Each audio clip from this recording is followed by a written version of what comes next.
Hello everyone, welcome to Workstatus.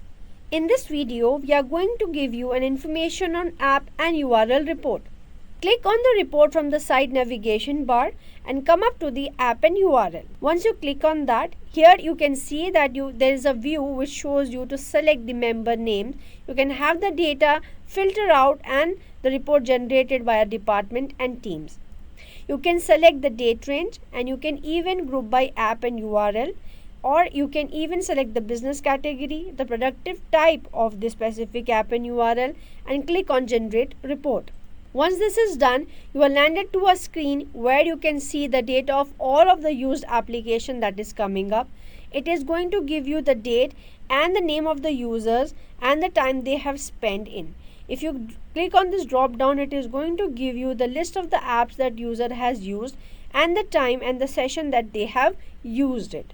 It is going to give you the type of the session, whether it is a productive app or it's a non-productive app or a neutral app. It is going to give you the business category if any of it is defined there. You can have the data view in the detail or the group format. You can even filter out the data, select the specific members from here screen.